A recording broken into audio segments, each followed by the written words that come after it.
Hello students, I once again welcome you to this program. Today we start a new unit. ଆଜି ଅନ୍ୟ ଏକ unit ତାହା ହେଉଛି unit 10 ଏବଂ ତାର ବିଷୟ ହେଉଛି ଜ୍ଞାନତିତ୍ଵ ଓ ଲିଙ୍ଗ,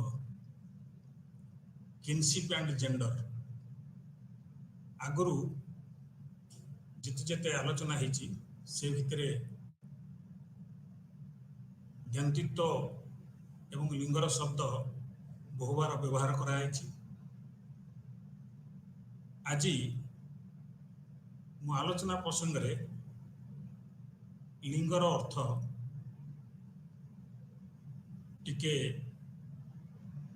ଅଧିକ ଭାବରେ ଆଲୋଚନା କରିବି। ତ ଆଜିର ବିଷୟ ହେଉଛି ଜ୍ଞାନତିତ୍ଵ ଓ ଲିଙ୍ଗ। ଜ୍ଞାନତିତ୍ଵ ଉପରେ ନୃବିଜ୍ଞାନୀ ଅଧ୍ୟୟନ ଏକ ଲିଙ୍ଗ ପକ୍ଷପାତ କରିଛି। ଆଗରୁ ଯେତେ ଅଧ୍ୟୟନ ହେଇଛି ଜ୍ଞାନତିତ୍ଵ ଉପରେ, ସେହି ଅଧ୍ୟୟନ ଗୁଡ଼ିକ ଲିଙ୍ଗ ପ୍ରତି ପକ୍ଷପାତ କରିଛି। এই ଲିଙ୍ଗ ପକ୍ଷପାତର କାରଣ ମଧ୍ୟ ରହିଛି। ସେ କାରଣ ହେଉଛି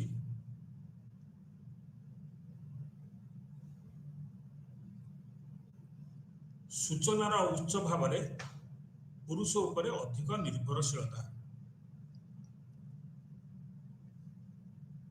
ଏହି ଲିଙ୍ଗ ପକ୍ଷପାତର କାରଣ ହେଉଛି ସୂଚନାର ଉଚ୍ଚ ଭାବରେ ପୁରୁଷଙ୍କ ଉପରେ ନିର୍ଭରଶୀଳତା। ଏଠି ମୁଁ ଉଲ୍ଲେଖ କରିବାକୁ ଚାହେଁ ଯେ ପୂର୍ବରୁ ବା ପ୍ରାରମ୍ଭରେ ନୃବିଜ୍ଞାନୀ ମାନେ ଲିଙ୍ଗ ଉପରେ ବିଶେଷ ଗୁରୁତ୍ୱ ଦେଉନଥିଲେ ବା ଲିଙ୍ଗ ବିଷୟରେ ସେମାନେ ଉଲ୍ଲେଖ କରୁନଥିଲେ। ତାର କାରଣ ହେଉଛି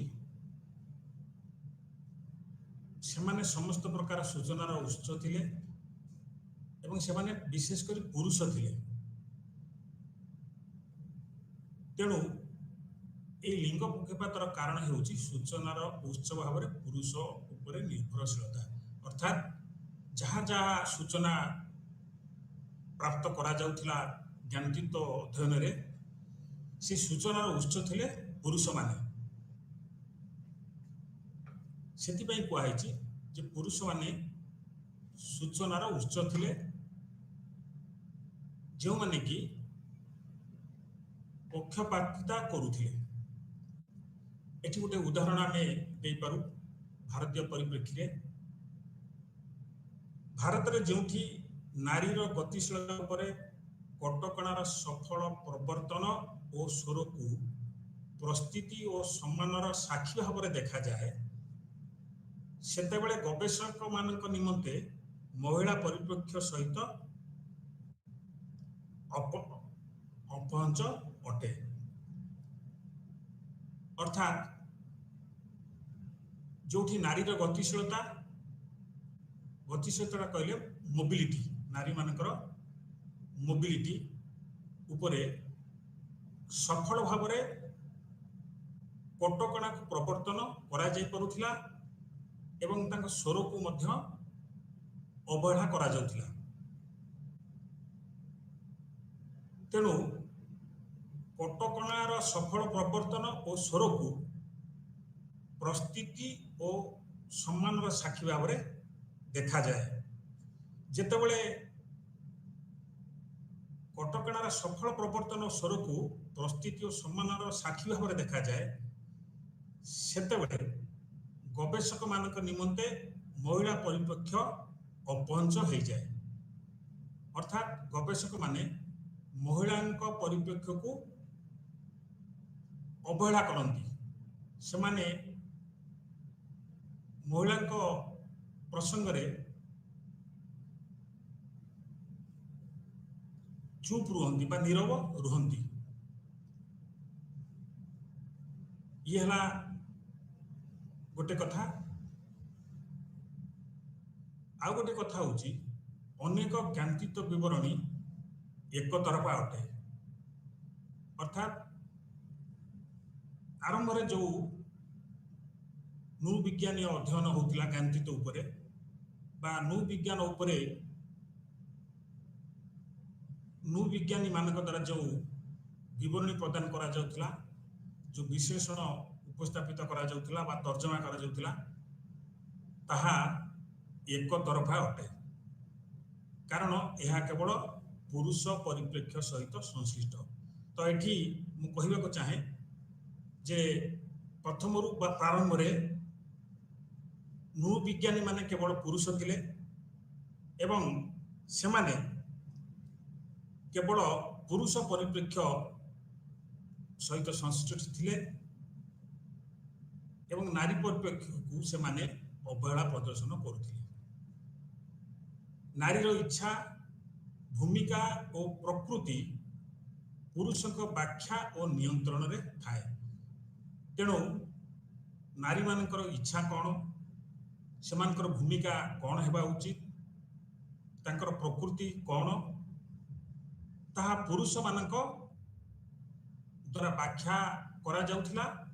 सेथिपई कुआ जाउची जे नारीर इच्छा भूमिका और प्रकृति पुरुषंक व्याख्या और नियंत्रण रे थाए। तेणु ये जो नारीर इच्छा भूमिका और प्रकृति को व्याख्या करिबा पुरुष मानक नियंत्रण रे थाए। क्लासिकल नृविज्ञान अध्ययन रे ज्ञानतीत बंधन उपरे महिला का मतामत अणदेखा होई रही जाइतिला। तेणु क्लासिकल नृविज्ञानी अध्ययन जहाँ प्रारंभिक अवस्था जो अध्ययन सब होइतिला एवं विशेषकर ज्ञानतीत बंधन उपरे जो अध्ययन होइतिला, महिला का मतामत को अणदेखा करा जाइतिला। तेणु सेथिपई कहैछि जे चिर प्रतिष्ठित नृविज्ञान अध्ययन बा क्लासिकल नृविज्ञान अध्ययन रे ज्ञानतीत बंधन उपरे महिला का मतामत अणदेखा होई रही जाइतिला। केवल नारीवादी नृविज्ञानी मानक आगमन पर लिंग और ज्ञानतत्व को एकत्र अध्ययन कराला। तेणु एठारे उल्लेखयोग्य जे प्रथम रु नृविज्ञान अध्ययन रे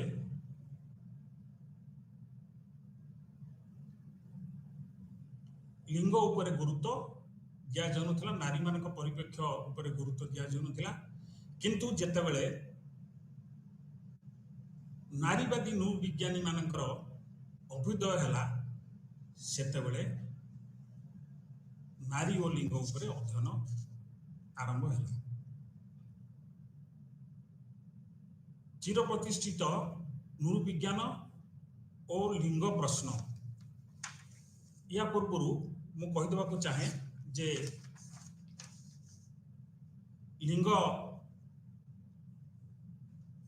अर्थ कौन, जहाँ फल कि ये आलोचना को भल भाव बुझी हम।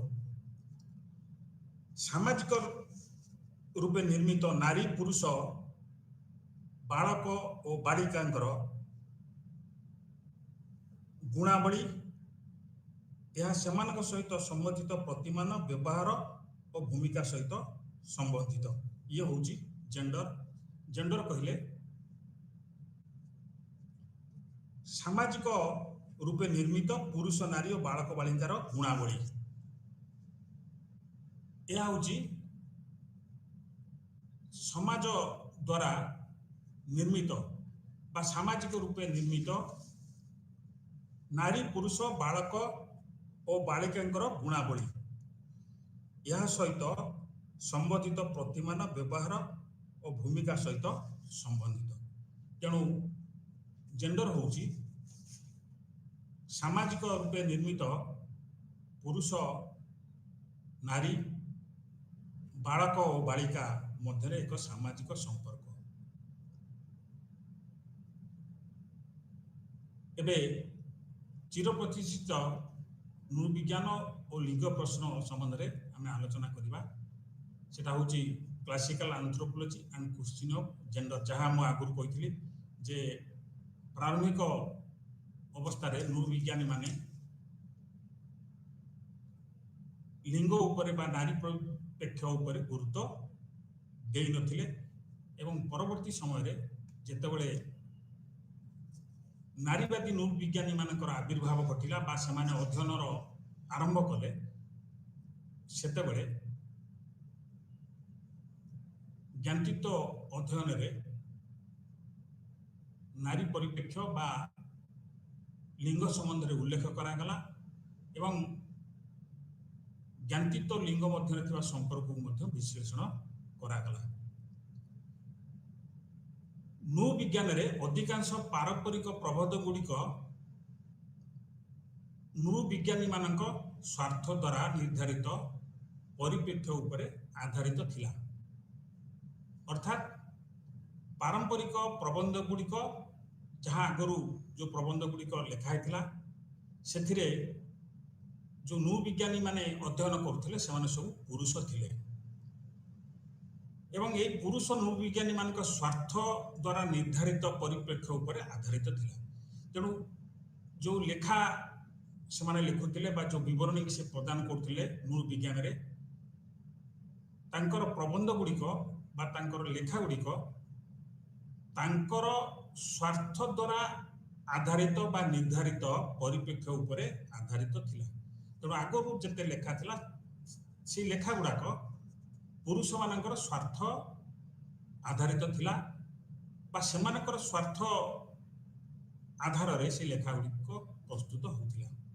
पारिवारिक व्यवस्था रे महिला संपृक्ति विनिमय श्रम धर्म इत्यादि प्रसंग को उल्लेख करा जाई नथिला।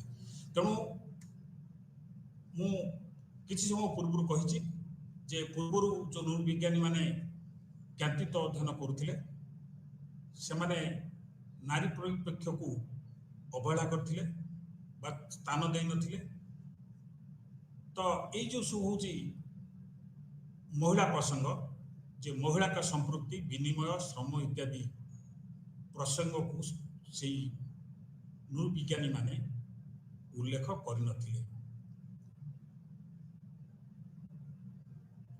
क्लासिकल नृविज्ञान रे ज्ञानचित्त अध्ययन साधारणतः पुरुष उपर केंद्रित होता है बोलिकी कहा जाता है एवं यह होची नारीवादी नृविज्ञानी मानकर मतामत। नारीवादी नृविज्ञानी जो माने परवर्ती समय आसिले एवं ये जो लिंग विषय जो माने उल्लेख करचंती से माने होचंती नारीवादी नृविज्ञानी। अर्थात जो नारीवादी माने नृविज्ञान सहित संश्लिष्ट से माने होचंती नारीवादी नृविज्ञानी। तेणु ये जो चिरप्रतिष्ठित बा क्लासिकल नृविज्ञान रे ज्ञानचित्त अध्ययन साधारणतः पुरुषों उपर केंद्रित होता है एवं यह किपरि पुरुषों उपर केंद्रित होता है आमे एबे स्पष्ट करि परिबा। केतोटी कारण रही जो कि कहुई जे ज्ञानचित्त अध्ययन साधारणतः पुरुषों उपर केंद्रित होता है। अर्थात आगुर जो ज्ञानचित्त अध्ययन होता नृविज्ञानी मान द्वारा ताहा पुरुषों उपर केंद्रित होता है। अर्थात यह पुरुष को अधिक गुरुत्व देता है एवं यह स्पष्ट यह केतक कारण जो स्पष्ट से कारण गुड़िक सब कौन विवर्तनवादी मॉडल गुड़िक मानव समाजर उत्पत्ति विकास को व्याख्या करे। विवर्तनवादी मॉडल जो मॉडल द्वारा समाजर किभली विवर्तन होइछि समाज किभଳି उद्भव होइछि समाज किभଳି विकसित होइछि ताहाकू जो मॉडल रे विश्लेषण करा जाए ताकू विवर्तनवादी मॉडल बोली कहा जाए। तेणु विवर्तनवादी मॉडल बा इवोल्यूशनरी मॉडल मानव समाजर उत्पत्ति को व्याख्या करे बा यार उत्पत्ति और विकास को व्याख्या करे। विवर्तनवादी मॉडल शिकारर पुरुष भूमिका उपरे गुरुत्व दिया जाए। विवर्तनवादी मॉडल रे शिकार और पुरुष भूमिका अर्थात विवर्तन रे उल्लेख करा है जे पूर्वर जितेबाला मानव समाज विशेष विकास हो नथिला सेतेबेले पुरुष माने प्रथम शिकार करथिले एवं महिला गृह कार्य करुथिले। तेणु विवर्तनवादी मॉडल रे दर्शाई जे यही मॉडल शिकारर पुरुष भूमिका उपरे गुरुत्व दिया जाउथिला। अर्थ होची पुरुष केमिति शिकार करथिले एवं किभଳି ସେମାନେ शारीरिक भावे दृढ़ थिले मजबूत थिले से विषय आलोचना करा जाइथे बा गुरुत्व दिया जाउथिला। वंशोपगम रे ज्ञानकित संपर्क प्रारंभ बिंदु होउची पुरुष। तेणु आगुरी जो आम ज्ञानकित संपर्क रे पढ़ीचे आलोचना कले बा आलोचना करिचे सेथिरे आमे वंश उपागम संबंध रे आलोचना करचे। वंशर अर्थ विषय में कही एवं वंश होउची ज्ञानकितर एक उपागम। तेणु ये वंश उपागम रे पुरुष उपरे गुरुत्व दिया जायछि। एपरिकी कुहाइछि जे वंश उपागम रे ज्ञानकितर संपर्कर आरंभ होउछि बा प्रारंभिक बिंदु होउछि पुरुष। अर्थात वंश उपागम आलोचना समय रे बा आलोचना करिबा बेले पुरुष को आखि आगे रखी आलोचना करा जाए बा वंशोपगम रे पुरुष आधार रे समस्त प्रकार तर्जमा बा आलोचना करा जाय था। तेणु वंशोपगम रे ज्ञानकित संपर्कर प्रारंभिक बिंदु होची पुरुष। संबंध सिद्धांत जेउठारे विनिमय अनुसार विश्लेषण करा जाउथिला पुरुष मान महिला व्यवहार करथिले। वंशोपगम एटी सेमती संबंध सिद्धांत बा संबंध उपागम विषय कह जाइछि जे जेउठारे विनिमय अनुसार विश्लेषण करा जाउथिला सेटी पुरुष माने महिला को व्यवहार करथिले। तेणु महिला का प्रसंग केतेबेले उल्लेख करा जाउथिला ना जेतेबेले संबंध कथा उठुथिला। संबंध आलियान्स वैवाहिक संबंध एवं संबंध होउची ज्ञानकित अध्ययनर एक उपागम। वंशोपागम रे पुरुष पर गुरुत्व दिया जाउथिला किंतु जेतेबेले संबंध सिद्धांत कथा उठे बा संबंध सिद्धांत कथा उठिले विनिमय अनुसार विश्लेषण करा जाउथिला। विनिमय कहले महिलांकर परिवार भितर विनिमय अर्थात विवाह क्षेत्र रे दुईटी परिवार भितर महिलांकर विनिमय रो एक नियम बा व्यवस्था रही जहाँ को आम आगुरी विश्लेषण करूँ। तेणु संबंध सिद्धांत जोठारे विनिमय अनुसार विश्लेषण करा जायथिला सेतेबेले पुरुष माने महिला को व्यवहार करुथिले।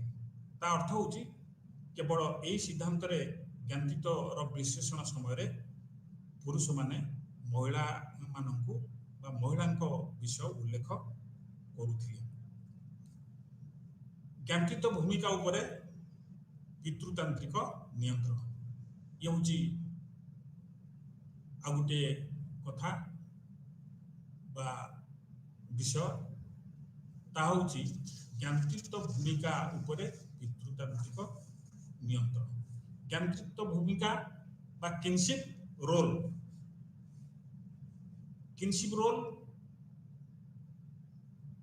एवं पितृतांत्रिक नियंत्रण।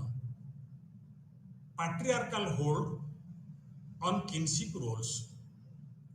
आउ थरे कहूँ ज्ञातृत्व भूमिका उपरे पितृतांत्रिक नियंत्रण। आर अर्थ हूँ किभली भावे पितृतांत्रिक व्यवस्था बा पितृतंत्र ज्ञातृत्व भूमिका को नियंत्रण रे रखे। ए प्रसंग रे एति कह जाई परिबो जे पुरुषतांत्रिक समाज रे पुरुष पारिवारिक क्षेत्र रे प्राधान्य विस्तार करंती। एथिरु लिंग असमानतार अभ्युदय हुए। पुरुषतंत्र पुरुष सुलभ और नारी सुलभ धारणार परिभाषित धारणा उपरे पर्यवेसित। एठी आ गोटे कथा मन रखा हम जे ये जो पुरुषतंत्र कह जाउची पुरुषतंत्र रो ज्ञातृत्व भूमिका उपरे नियंत्रण। पुरुषतंत्र कहले आमे कौन बुझू? पुरुषतंत्र हूँ एक व्यवस्था जो थिरे पुरुष समस्त अधिकार को निज अधीन रखि थाए बा पुरुष समस्त प्रकार अधिकार निज हाथ में रखि थाए एवं महिला को एथुरु वंचित करा जाय थाए। जो व्यवस्था रे पुरुष माने समस्त क्षमता को उपभोग करती से व्यवस्था को पितृतांत्रिक व्यवस्था कहा जाए। तेणु पितृतांत्रिक कहले पुरुष मानक द्वारा नियंत्रित होतिबा व्यवस्था। एठी पुरुषतांत्रिक समाज रे पुरुष पारिवारिक क्षेत्र में प्राधान्य विस्तार करती। तेणु जो पुरुषतंत्र थाए जो समाज रे पुरुषतंत्र थाए सेठी ताकू पुरुषतांत्रिक समाज कहा जाए बा जो समाज रे पुरुषतांत्रिक व्यवस्था थाए ताकू पुरुषतांत्रिक समाज बोलिकी कहा जाए। तेणु पुरुषतांत्रिक समाज रे पुरुष पारिवारिक क्षेत्र में प्राधान्य विस्तार करती। पुरुष माने जतबळे परिवार रे प्राधान्य विस्तार करती बा समस्त क्षमता उपभोग करती बा समस्त क्षमता को प्रयोग करती सेतेबळे एथिरु लिंग असमानतार अभ्युदय हुए। अर्थात लिंग लिंग भितर असमानता देखा जाए। एठी आ गोटे कथा उल्लेख करिया चाहे ता होची लिंग जो मु अर्थ कहली जे मुख्यतः आमर आलोचना रे दुईटी लिंग विषय उल्लेख करा जायछि एवं ताको छाड़िले आउ गोटे लिंग मध्य रही जाको तृतीय लिंग बोली कहा जाए। एठी मन रखिया भाव जे लोक माने साधारणतः सेक्स आ जेंडर लिंग सेक्स आ जेंडर को समान अर्थ रे व्यवहार करती किंतु सेक्स आ जेंडर दीटा जाक समान नुहे। सेक्स ता जैविक आधार रे निर्धारित हुए किंतु जेंडर हूँ एक सामाजिक निर्माण। सामाजिक रूपे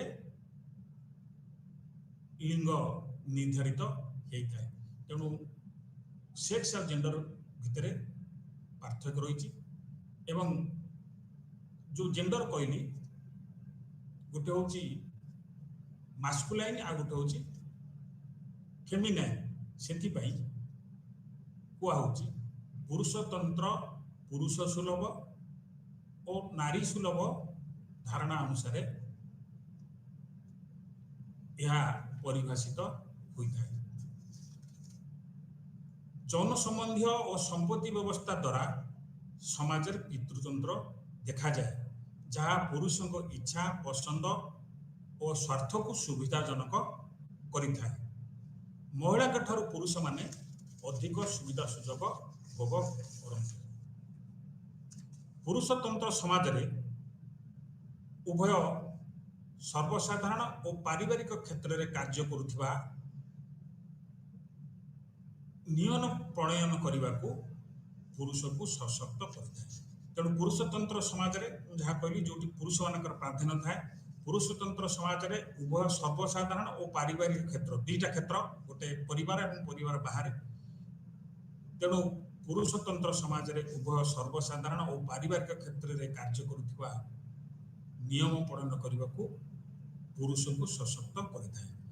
तेणु या द्वारा पुरुष माने जो जो नियम प्रणयन करती से नियम प्रणयन करने को से सशक्त होता। पुरुष माने जो प्रतिमान गुड़ी को प्रस्तुत करती ता महिला का निमंते असुविधाजनक होता बेले पुरुषों को सुविधा प्रदान करिथाए। यार अनुसरण रे ज्ञानतीत नियम और दायित्व पुरुष धारणा उपरे ज्ञानतीत नियम आधारित।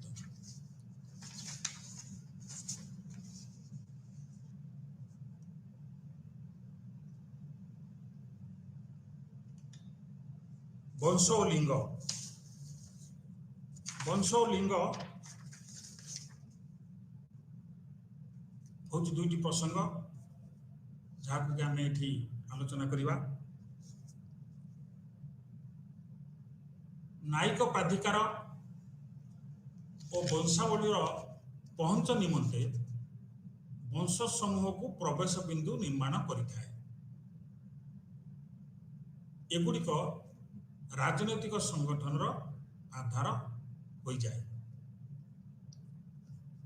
जोठारे मातृरैखिक वंशर अनुसरण करा जाए। घर भितर और बाहर संपत्ति उपरे पुरुष प्राधिकार को प्रयोग करिथांती। अर्थात मातृरैखिक परिवार रे घर भितर और संपत्ति उपरे पुरुष प्राधिकार को प्रयोग करिथांती। तेणु केवल पुरुष मानकर प्राधिकार बा अथॉरिटी रही थाए से उभय घर भितर और संपत्ति उपरे यह प्राधिकार को प्रयोग करिथांती। कारण पुरुष क्रम रे वंश निर्धारित होता है महिला का स्थान नीच होगा प्रवृत्त हुए। तेणु जो ये व्यवस्था थाए सेठी महिला मानकर स्थान नीच हवाकू लगे। एपरिकी मातृरैखिक वंश को अनुसरण करा जाउथिबा समाज रे संपत्ति उपरे महिला भाईर नियंत्रण रही थाए। एठारे मध्य प्राधिकार को उपभोग करने क्षेत्र में पुरुष तुलन में महिला स्थान निम्न रे थाए। तेबे मातृरैखिक वंश को अनुसरण करुथिबा विभिन्न अंचल रे भिन्नता रही थाए। तेणु ये मातृरैख व्यवस्था अनुसरण करुथिबा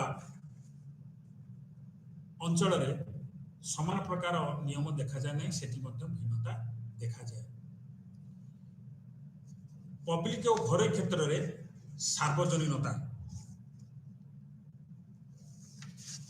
the universality of public and private domains. Public क्षेत्र एवं घरोई क्षेत्र दुईटी क्षेत्र रही। पब्लिक और घरोई लिंग विभाजन अर्थरे पुरुष प्रस्थिति उत्पादन सार्वजनीन क्षेत्र सहित सेमानक परिचय निर्भर करे। आउथरे कहूँ पब्लिक और घरोई क्षेत्र में लिंग द्विभाजन अर्थरे पुरुष उपस्थिति उत्पादन सार्वजनिक क्षेत्र सहित ଥିବା ସେମାନଙ୍କର ପରିଚୟ ଉପରେ ନିର୍ଭର କରେ। ଆର ଅର୍ଥ ହେଉଛି ପବ୍ଲିକ ଓ ଘରୋଇ କ୍ଷେତ୍ରରେ ଲିଙ୍ଗ ବିଭାଜନ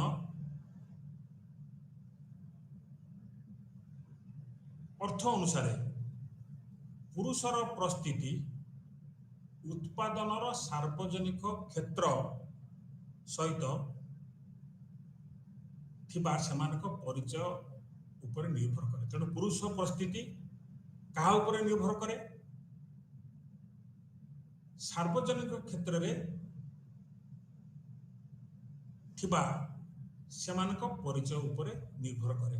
ତେଣୁ ପୁରୁଷର ପ୍ରସ୍ଥିତି କ'ଣ ହେବ ତାହା ପୁରୁଷର ସାର୍ବଜନିକ କ୍ଷେତ୍ର ସହିତ ଥିବା ପରିଚୟ ଉପରେ ନିର୍ଭର କରେ।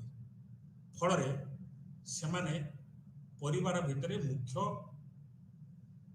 ଅର୍ଜକ ହୋଇଥାନ୍ତି। ଅର୍ଥାତ୍ ସେମାନେ ପରିବାର ଭିତରେ ମୁଖ୍ୟ ଅର୍ଜକ ଭାବେ ପରିଚିତ ହୋଇଥାନ୍ତି। ଅର୍ଜକ ଏଠି କହିଲେ ସାଧାରଣତଃ ବ୍ରେଡ୍ ୱିନର ବୋଲିକି କୁହାଯାଏ। ତେଣୁ ପରିବାର ଭିତରେ ଏବଂ ପବ୍ଲିକରେ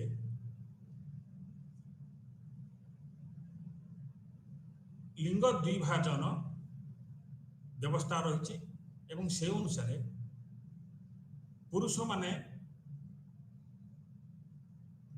ତାଙ୍କର ନିଜର ପ୍ରସ୍ଥିତିକୁ ହାସଲ କରିଥାନ୍ତି। ପୁରୁଷର ପ୍ରସ୍ଥିତି ଉତ୍ପାଦନର ସାର୍ବଜନିକ କ୍ଷେତ୍ର ସହିତ ଥିବା ସେମାନଙ୍କ ପରିଚୟ ଉପରେ ନିର୍ଭର କରେ। ତେଣୁ ସାର୍ବଜନିକ କ୍ଷେତ୍ରରେ ସେମାନଙ୍କ ପରିଚୟ କ'ଣ ହେବ ତାହା ଉତ୍ପାଦନର ସାର୍ବଜନିକ କ୍ଷେତ୍ର ଉପରେ ନିର୍ଭର କରେ। ଉତ୍ପାଦନର ଘରୋଇ କିମ୍ବା ପାରିବାରିକ କ୍ଷେତ୍ରରେ ମହିଳାଙ୍କ ଉପଲବ୍ଧିକୁ ମା ଏବଂ ପାଳନ ପୋଷଣକାରିଣୀ ଭାବରେ ତଉଲା ଯାଇଥାଏ।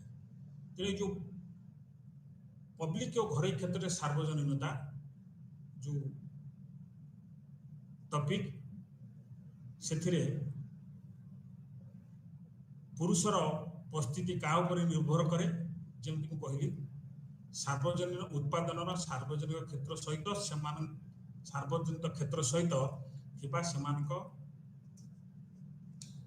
ପରିଚୟ ଉପରେ ନିର୍ଭର କରେ। ଉତ୍ପାଦନର ଘରୋଇ କିମ୍ବା ପାରିବାରିକ କ୍ଷେତ୍ରରେ ମହିଳାମାନଙ୍କୁ କେଉଁ ପ୍ରକାର ପ୍ରସ୍ଥିତି ମିଳିଥାଏ? ତାଙ୍କୁ ମା ଭାବରେ ବିଚାର କରାଯାଏ, ତାଙ୍କର ମୂଲ୍ୟାୟନ କରାଯାଏ ଏବଂ ପାଳନ ପୋଷଣ କାରିଣୀ ଭାବରେ ମଧ୍ୟ ତଉଲାଯାଏ, ଅର୍ଥାତ୍ ତାଙ୍କର ମୂଲ୍ୟାୟନ କରାଯାଏ। ତେଣୁ ପବ୍ଲିକ ଓ ଘରୋଇ କ୍ଷେତ୍ରରେ ସାର୍ବଜନୀନତା ଏହା ସବୁ ଜାଗାରେ ସମସ୍ତ ସ୍ଥାନରେ ଦେଖାଯାଏ। ଯେଉଁଠି ପିତୃତାନ୍ତ୍ରିକ ବ୍ୟବସ୍ଥା ରହିଥାଏ, ଯେଉଁଠି ପୁରୁଷମାନେ ପରିବାରରେ ମୁଖ୍ୟ ବା ପ୍ରଧାନ, ସେଇଭଳି ପିତୃତାନ୍ତ୍ରିକ ପରିବାରରେ ମହିଳାମାନଙ୍କ ପ୍ରସ୍ଥିତି ହେଉଛି ମା ଓ ପାଳନ ପୋଷଣକାରିଣୀ ଏବଂ ପୁରୁଷମାନେ ହେଉଛନ୍ତି ମୁଖ୍ୟ ଅର୍ଜକ ବ୍ରେଡ୍ ୱିନର। ତେଣୁ ପୁରୁଷମାନେ ମୁଖ୍ୟ ଅର୍ଜକ ଭାବେ ପରିଚିତ ହୋଇଥାନ୍ତି। ଜ୍ଞାତିତ୍ୱ ଭିତରେ ନାରୀର ପରସ୍ପର ବିରୋଧୀ ପରିଚୟ।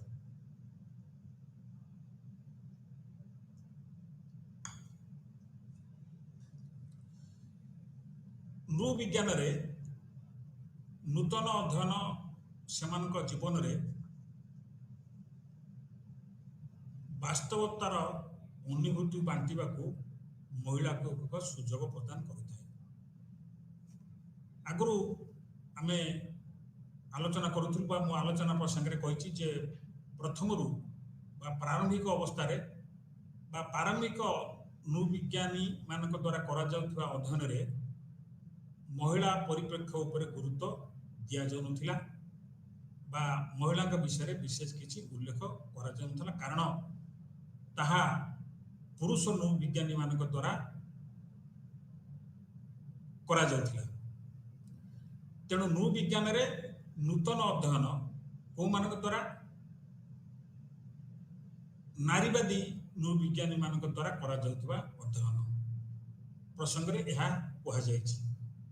नृविज्ञान रे नूतन अध्ययन सेमानक जीवनर वास्तवतार अनुभूति को बांटिबा को महिला को एक सुजोग प्रदान करते हैं। तेणु नृविज्ञानी नारीवादी नृविज्ञानी माने जो अध्ययन करती से अध्ययन सेमानकु सेमानक जीवन रे जहाँ वास्तवता अच्छी जो वास्तव अनुभूति अच्छी ताकू से अनुमानक सहित शेयर करने को बांटिबा को महिला को एक सुजोग मिली थाए जहाँ आगुरु हो नथिला। नारी जीवनर एक दिग होउची सेमानकर जनन क्षमता और यौनतार जटिल चरित्र। दुईटी दिग होउची जनन क्षमता बा प्रजनन क्षमता बा संतान जन्म देवार क्षमता एवं यौनता। तो यही दुईटी चरित्र होउची जटिल चरित्र। तेणु नारी जीवनर एक दिग होउची प्रजनन क्षमता और यौनतार जटिल चरित्र जहाँ सामाजिक प्रतिमानर परिधि अधीन एकत्र रखा। तेणु ये जो चरित्र को सामाजिक प्रतिमानर परिधि अधीन रखा जाय थार अर्थ एथिपाई समाज रे सामाजिक प्रतिमान गुड़िक रही थाए एवं सेई प्रतिमान परिधि बा पर्व भितर नारीर यही दुईटी दिग को एकत्र करी रखा जाय थाए। तेणु नारी जीवनर एक दिग होउची सेमानक जनन क्षमता और यौनतार जटिल चरित्र एवं यह सामाजिक प्रतिमानर परिधि अधीन एकत्र रखा जाय थाए। मातृत्व नारीर जनन क्षमता उपरे गुरुत्व सहित संबंधित। मातृत्व मदरहुड नारीर प्रजनन क्षमता उपरे गुरुत्व सहित देता है। तेणु मातृत्व नारीर प्रजनन क्षमता सहित संबंधित एवं मातृत्व रे प्रजनन क्षमता उपरे गुरुत्व दिया जाता है। तेबे महिला को यौनता लज्जा सहित संपर्कित होइथिबारु एहार स्वीकृति विरल होबे। अर्थात नारीर दीटा दिग कहली जनन क्षमता और यौनता। मातृत्व नारी जनन क्षमता उपर गुरुत्व सहित संबंधित किंतु सेमानक यौनता को स्वीकृति दिया जाए नहीं कहीं ना यह नारीर लज्जा सहित संबंधित बा संपर्कित। भारत रे आदर्श नारीर छवि रे अनेक लक्ष्यार्थ सम्मिलित होइछि। भारत रे नारी एक आदर्श नारीर परिकल्पना करा जाइछि एवं यार केतक लक्ष्यार्थ रही। ये लक्ष्यार्थ कौन? प्रजनन सहित सेमानकर संबंध, पुरुष सम्मान रक्षक भाव में सेमानकर छवि। तेणु तांकर गोटे छवि है प्रजनन सहित सेमानकर संबंध अर्थात सेमाने संतान जन्म करिया पई उद्दिष्ट बा संतान जन्म करिबा होची तांकर बड़ भूमिका, महिलांकर बहुत गुरुत्वपूर्ण भूमिका एवं पुरुष मानकर समान रक्षा भाव में सेमानकर छवि अर्थात महिला मानकर छवि एभली हेबो जे सेमाने पुरुष मानकर सम्मान रक्षा करिवे। तेणु दुईटा जिनिस गोटे होची प्रजनन सहित सेमानकर संबंध और पुरुष सम्मान रक्षक भाव में सेमानकर छवि। ଯେତେବେଳେ ପୂର୍ବଟି ମାତୃତ୍ୱ ହାସଲ ନିମନ୍ତେ ଆବଶ୍ୟକ, ସେତେବେଳେ ଜଣେ ମହିଳାର ସକ୍ରିୟ ଯୌନ ଆଗ୍ରହ ରହିବା ଆବଶ୍ୟକ। କାହିଁକି? ପ୍ରଥମଟି ହେଉଛି ପ୍ରଜନନ। ତେଣୁ ଯେତେବେଳେ এই প্রজনন মাতৃত্ব হাসল নিমন্তে আবশ্যক সক্রিয় যৌন আগ্রহর আশা বহন করে থাকে। অর্থাৎ মাতৃত্বরে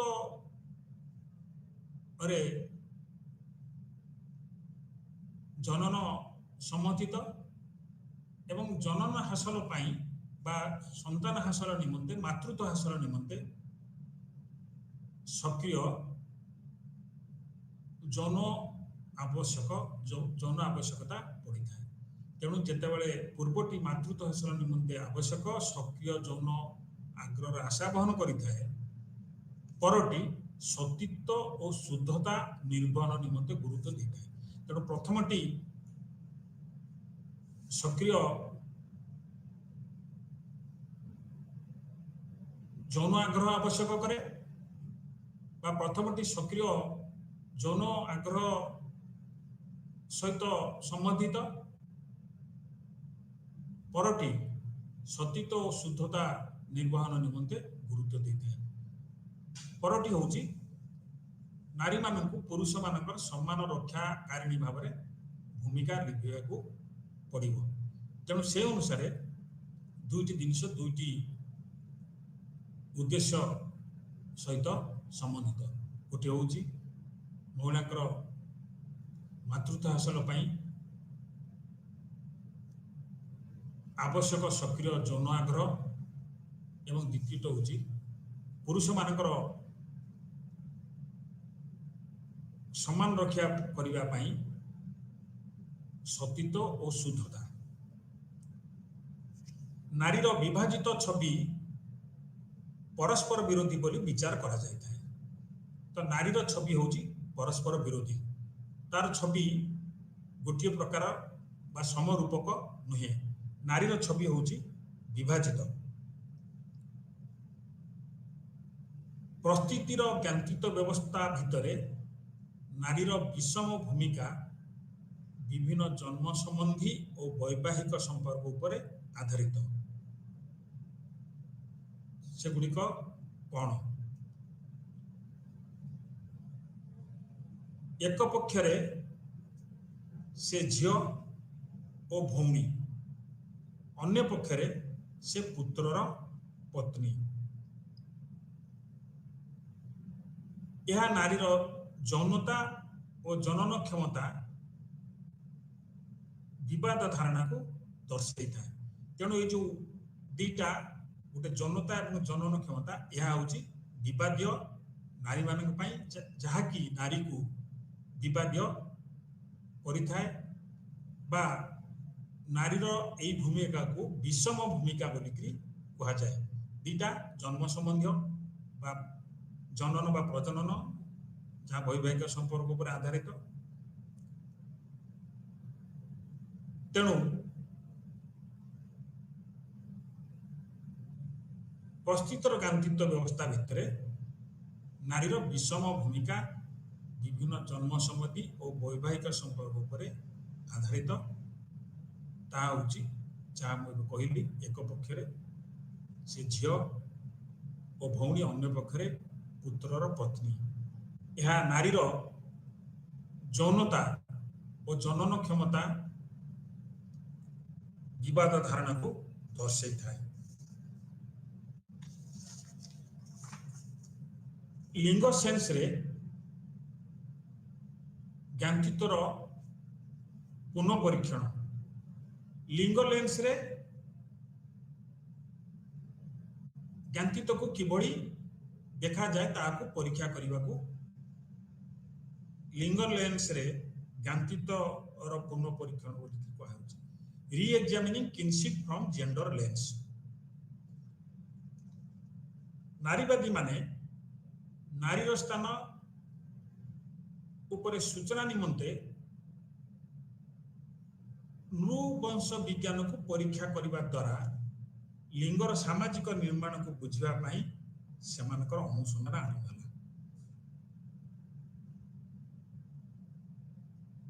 नारीवादी मानकर अनुसंधान केतेबेले आरंभ है? जेतेबेले नारी माने जेतेबेले नारी चाहिला जे निज विषय निजे सूचना संग्रह करने आवश्यक एवं एथिपाई से माने विभिन्न नृविज्ञान बा नृवंश विज्ञान को परीक्षा करने आरंभ कले एवं ये नृवंश को परीक्षा करने द्वारा लिंगर सामाजिक निर्माण को बुझापी से अनुसंधान आरंभ है। लिंगर सामाजिक निर्माण कहीं सामाजिक निर्माण तार कारण हूँ लिंग समाज द्वारा बा सामाजिक रूपे निर्मित होता है। यह समाज निर्माण करता है एवं एक निर्दिष्ट भूमिका अनुसार जड़े महिला एवं पुरुष को तार भूमिका निर्वाह करने को पड़ता है एवं यही भूमिका को समाज स्थिर करता है। तेणु लिंग हूँ एक सामाजिक निर्माण मु आगुरी कही जे सेक्स हूँ बायोलॉजिकल बा जीव विज्ञान संबंधी किंतु लिंग हूँ सामाजिक कहीं ना यह समाज द्वारा निर्मित होता है। तेणु ये सामाजिक निर्माण को बुझापी नारीवादी नृविज्ञानी माने सेमानकर अनुसंधान आरंभ कले।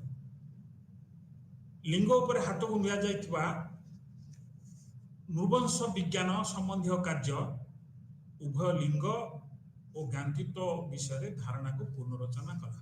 तेणु आगु पुरुष माने लिंग और ज्ञानतित्व संबंध में जो धारणा देथिले बा जो विषय उल्लेख करथिले ताहाको ए माने पुनर्रचना करबा आरंभ कले। को माने ना नारीवादी माने जो नारीवादी माने निज संबंध में सूचना संग्रह करी लिंगर सामाजिक निर्माण करने को बुझापी अनुसंधान आरंभ कले। अर्थात जो नारीवादी नृविज्ञानी माने ज्ञानतित्व अध्ययन आरंभ कले से माने लिंगर सामाजिक निर्माण को बुझापी चेष्टा कले। लिंग उपर हाथ को निया जाइथिबा नृवंश विज्ञान संबंधी कार्य उभय लिंग और ज्ञानतित्व विषय धारणा को पुनर्रचना कला। तेणु पूर्व पुरुष मान द्वारा नृविज्ञान लिंग और ज्ञानतित्व संबंध में जो धारणा दि जाइथिला ताहाको एमाने पुनर्रचना कले बा नुआ करी लेखिबा को आरंभ कले। नृविज्ञान विवरणी रे नारीर प्रतिनिधित्व को निश्चित करने निमंते चेष्टा फल महिला निज जीवन संबंध में धारणार परीक्षा आधार ज्ञानर एक नूतन क्षेत्र जन्म नेला।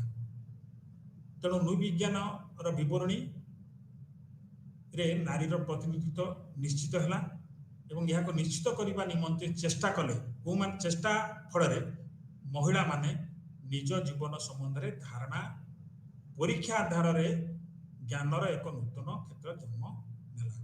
तेणु जो नूतन नारीवादी नृविज्ञानी माने निज विषय निज जीवन विषय परीक्षा कले से परीक्षा आधार ज्ञानर एक नूतन ज्ञान क्षेत्र जन्म नेला। ज्ञानतित्व उपरे 1970 दशक नारीवादी गण नारीवादी फेमिनिस्ट जो फेमिनिस्ट नृवादी माने सेमानकर अध्ययन आरंभ करथिले। ज्ञानतित्व उपरे 1970 दशक नारीवादी गण 1970 दशक नारीवादी माने किभଳି ज्ञानतित्व एवं लिंग मध्य संपर्क विषय ଅଧ୍ୟୟନ କରିଥିଲେ। 1970 ଦଶକରେ ନାରୀବାଦୀ ନୃବିଜ୍ଞାନ ଏକ ଉପବିଷୟ ଭାବେ ଔପଚାରିକ ରୂପେ ସ୍ୱୀକୃତି ଲାଭ କରିଥିଲା। ନାରୀବାଦୀ ମାନେ ନୃବିଜ୍ଞାନରେ କେତେକ ମୁଖ୍ୟ କଳ୍ପନା ଆସମ୍ପସନକୁ ପ୍ରଶ୍ନ କଲେ। ପୂର୍ବରୁ ଯେଉଁ ଆସମ୍ପସନ ଥିଲା ବା ଯେଉଁ ପରିକଳ୍ପନା ଥିଲା, କଳ୍ପନା ଥିଲା ମହିଳାମାନଙ୍କ ବିଷୟରେ, ତାହାକୁ ଯେଉଁ ନୂତନ ନାରୀବାଦୀ ନୃବିଜ୍ଞାନୀ ମାନେ ପ୍ରଶ୍ନ କଲେ। କ'ଣ କ'ଣ ପ୍ରଶ୍ନ? କୋଉ କୋଉ କ୍ଷେତ୍ର, କୋଉ କୋଉ ବିଷୟକୁ ଉଠେଇଲେ? ନାରୀର ସର୍ବଜନୀନ ଅଧୀନୀକରଣ, ପାରିବାରିକ ବନାମ ପବ୍ଲିକ କ୍ଷେତ୍ର, ପ୍ରକୃତି ବନାମ ସଂସ୍କୃତିର ସାର୍ବଜନୀନ ଯୁଗ୍ମକ। ଏ ଯେଉଁ ପୂର୍ବରୁ ଯେଉଁ ନୃବିଜ୍ଞାନୀ ମାନେ କଳ୍ପନା କରିଥିଲେ ବା ସେମାନଙ୍କର ଯେଉଁ ଆସମ୍ପସନ୍ସ ଥିଲା, କଳ୍ପନା, ମୁଖ୍ୟ କଳ୍ପନା, ସେ କଳ୍ପନାକୁ ଏମାନେ ଅର୍ଥାତ୍ ନାରୀବାଦୀ ନୃବିଜ୍ଞାନୀ ମାନେ ପ୍ରଶ୍ନ କଲେ। ସେ ଯେଉଁ ପ୍ରଶ୍ନ ହେଉଛି ନାରୀର ସର୍ବଜନୀନ ଅଧୀନୀକରଣ, ଅର୍ଥାତ୍ ନାରୀମାନେ ସବୁବେଳେ ପୁରୁଷମାନଙ୍କ ଅଧୀନରେ ରହୁଥିଲେ, ନାରୀ ସବୁବେଳେ ପୁରୁଷଙ୍କ ଅଧୀନରେ ରହୁଥିଲେ ଏବଂ ଏହା ଥିଲା ପୁରୁଷମାନଙ୍କ ଦ୍ୱାରା ପ୍ରୟୋଗ କରାଯାଇଥିବା ବା ପ୍ରୟୋଗ କରାଯାଇଥିବା ଏକ ବ୍ୟବସ୍ଥା। ପାରିବାରିକ ବନାମ ପବ୍ଲିକ କ୍ଷେତ୍ର, ଡୋମେଷ୍ଟିକ ଭର୍ସେସ୍ ପବ୍ଲିକ। ପାରିବାରିକ କ୍ଷେତ୍ରରେ ମହିଳାମାନଙ୍କର କାର୍ଯ୍ୟ ରହିବ ଏବଂ ପବ୍ଲିକ କ୍ଷେତ୍ରରେ ପୁରୁଷମାନଙ୍କର କାର୍ଯ୍ୟ ରହିବ। ପ୍ରକୃତି ବନାମ ସଂସ୍କୃତି, ନାରୀର ସାର୍ବଜନୀନ ଅଧୀନୀକରଣକୁ ଏକ ପାନ୍ ସାଂସ୍କୃତିକ ସତ୍ୟ ଭାବରେ ଉଦ୍ଧୃତ କରାଯାଇଥାଏ। ତେଣୁ ଏ ଯେଉଁ ଅଧୀନୀକରଣ ହେଉଛି ସାର୍ବଜନୀନ, ସବୁ ସମାଜରେ ଯେଉଁଠି ପୁରୁଷତନ୍ତ୍ର ବ୍ୟବସ୍ଥା ଦେଖାଯାଏ ସେଠି ନାରୀକୁ ପୁରୁଷଙ୍କ ଅଧୀନରେ ରହିବାକୁ ପଡ଼ିଥାଏ। ତେଣୁ ଏହାକୁ ନାରୀର ସାର୍ବଜନୀନ ଅଧୀନୀକରଣ ବୋଲିକିରି କୁହାଯାଏ। ଏଞ୍ଜେଲ୍ସଙ୍କ ମତରେ ଏହା ହେଉଛି ନାରୀର ବିଶ୍ୱ ଐତିହାସିକ ପରାଜୟ। ଏହି କାରଣରୁ, ଉପରୋକ୍ତ କାରଣରୁ ଏଞ୍ଜେଲ୍ସ କହିଛନ୍ତି ଯେ ଏ ଯେଉଁ ନାରୀର ଅଧୀନୀକରଣ କୁହାଯାଏ ଏବଂ ଏହା ହେଉଛି ସାର୍ବଜନୀନ, ସେଥିପାଇଁ ତାଙ୍କ ମତରେ ଏହା ହେଉଛି ନାରୀର ବିଶ୍ୱ ଐତିହାସିକ ପରାଜୟ। ଲିଙ୍ଗ ତାରତମ୍ୟ ଓ ଲିଙ୍ଗ ଭୂମିକା ସାର୍ବଜନୀନ ନୁହେଁ, ସାଂସ୍କୃତିକ ରୂପେ ନିର୍ଦ୍ଧାରିତ ଅଟେ। ତେଣୁ ଏଇ ଯେଉଁ 1970 ଦଶକର ନାରୀବାଦୀ ନୃତତ୍ତ୍ୱବିଦ ମାନଙ୍କ ମତରେ, ନୃବିଜ୍ଞାନୀ ମାନଙ୍କ ମତରେ ଲିଙ୍ଗ ତାରତମ୍ୟ ଓ ଲିଙ୍ଗ ଭୂମିକା ପ୍ରଦାନ କରିବା କାର୍ଯ୍ୟ ସାର୍ବଜନୀନ ନୁହେଁ, ସାଂସ୍କୃତିକ ରୂପେ ଏହା ନିର୍ଦ୍ଦିଷ୍ଟ ଅଟେ। ଜ୍ଞାନଚିତ ସିଦ୍ଧାନ୍ତ ଗୁଡ଼ିକ ଏକ ଦ୍ୱିଭାଜନ ଓ ପାରିବାରିକ ଯଥା ପବ୍ଲିକ ଓ ରାଜନୈତିକ କ୍ଷେତ୍ର ମଧ୍ୟରେ ଏକ ପୃଥକତ୍ୱକୁ ଉଲ୍ଲେଖ କରିଥାଏ। ପାରିବାରିକ କ୍ଷେତ୍ର ନାରୀ ସହିତ ସମ୍ବନ୍ଧିତ ଓ ପବ୍ଲିକ କ୍ଷେତ୍ର ପୁରୁଷ ସହିତ ସମ୍ବନ୍ଧିତ। ନାରୀବାଦୀ ନୃବିଜ୍ଞାନୀ ମାନେ ଦର୍ଶାଇଛନ୍ତି ଯେ ଦୁଇଟି କ୍ଷେତ୍ରକୁ ଅଲଗା ଅଲଗା ଦେଖିବା ପର୍ଯ୍ୟାପ୍ତ ନୁହେଁ। ଏମାନେ ସନ୍ତାନ ଧାରଣ ନିମନ୍ତେ ନାରୀର ସାମର୍ଥ୍ୟ ଓ ପବ୍ଲିକ ଜୀବନରେ ଭାଗ ନେବାର ପୁରୁଷଙ୍କ ସାମର୍ଥ୍ୟ ସମ୍ବନ୍ଧରେ ମତକୁ ପ୍ରଶ୍ନ କରିଛନ୍ତି। ଅସମାନ ସ୍ଥାନ ଓ ଭୂମିକା ପ୍ରଦାନ କରିବା ନିମନ୍ତେ ନାରୀ ଓ ପୁରୁଷ ମଧ୍ୟରେ ପ୍ରଭେଦ ସାମାଜିକ ରୂପେ ନିର୍ମିତ ହୋଇଛି। ତେଣୁ ଏ ଯେଉଁ ଅସମାନ ସ୍ଥାନ ଏବଂ ଭୂମିକା ରହିଛି ନାରୀ ପୁରୁଷ ଭିତରେ,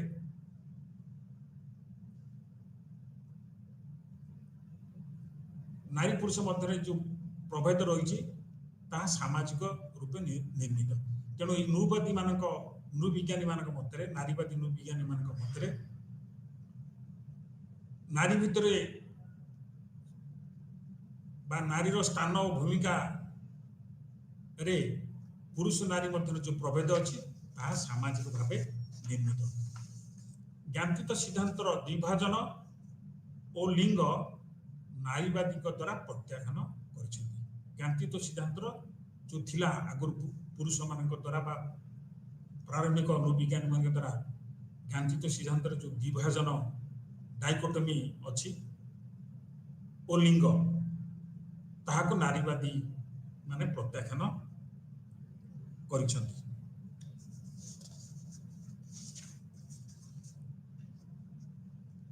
आरंभिक नृविज्ञान रे नारीवादी धारणा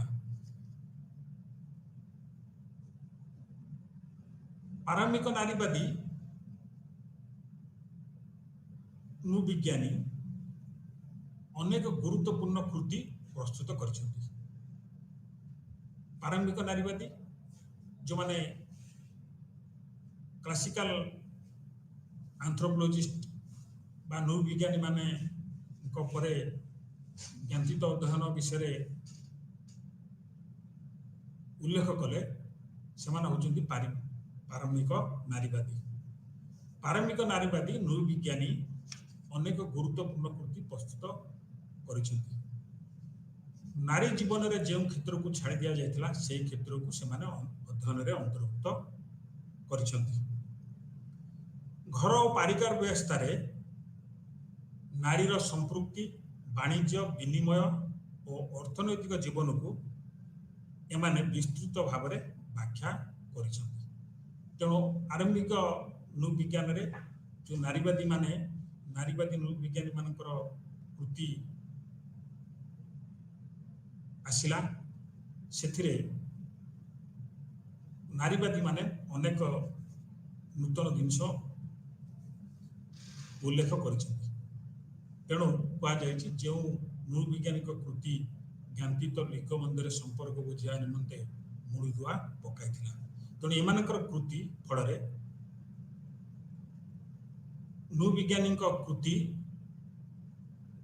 फल एक मूलदुआ स्थापित है।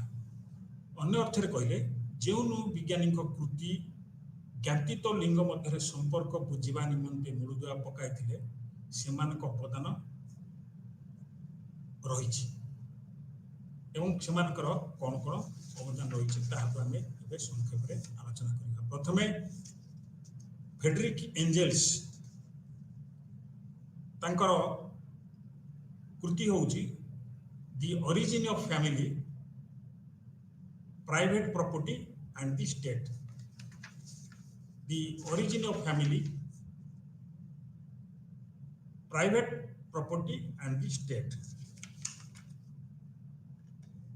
एंजेल्स एक ऐतिहासिक विवर्तनवादी परिप्रेक्ष्य प्रदान करछंती। एथिरे नारी समाजर मुक्त और उत्पादक सदस्यरू अधीनस्थ और निर्भरशील पत्नी रे परिवर्तित हेबार देखा जाए। तो एंजेल्स एटा को उल्लेख करछंती नारी मानकर परिस्थिति विषय रे तांकर कृति रे। नारी माने समाज मुक्त और अधीनस्थ पत्नी रे परिवर्तन हेबार देखा जाए। तामाने प्रथम से माने मुक्त और उत्पादक थिले, अधीनस्थ नथिले। परवर्ती समय से माने अधीनस्थ और निर्भरशील पत्नी रे परिवर्तित हेबार देखा जाए। यही परिवर्तन पाई दुईटी कारक दायी। प्रथमे व्यक्तिगत संपत्ति प्राइवेट प्रॉपर्टी, द्वितीय शोषण पाई अनुष्ठान भाव में परिवार अभ्युदय। तेणु यही नृविज्ञानी मान मत दुईटी कारण से परिस्थिति रे परिवर्तन होइछि। मुक्त उत्पादक पत्नी रे परिवर्तित हेबार दुईटी कारण रही। से दुईटी कारण है व्यक्तिगत संपत्ति एवं परिवार अभ्युदय। एंजेल्स मतरे व्यक्तिगत संपत्तिर अनुपस्थिति मनुष्यर उत्पादन कार्य एवं नारीर घर काम समान भाव महत्व विशिष्ट। आउ जड़े नृविज्ञानी बा नारीवादी नृविज्ञानी तांकर कृति होची sex and temperament in 3 primitive societies एवं मेल एंड फीमेल। जैविक रूपे निर्धारित पुरुषों किंवा नारीर गुण किंबा भूमिकार सार्वजनीन कल्पना को प्रथम से समालोचना करथिले। से जुक्ति करती जे पुरुष और नारी मध्य संपर्क प्राकृतिक नुहे बरं सांस्कृतिक रूपे सार्वजनीन एवं नारी सुलभता और पुरुष सुलभता सांस्कृतिक रूपे निर्दिष्ट अटे। तेणु ये हूँ मार्गारेट मेडीकर मत। यह सहित आज आलोचना मुझे शेष करुच्ची। Thank you.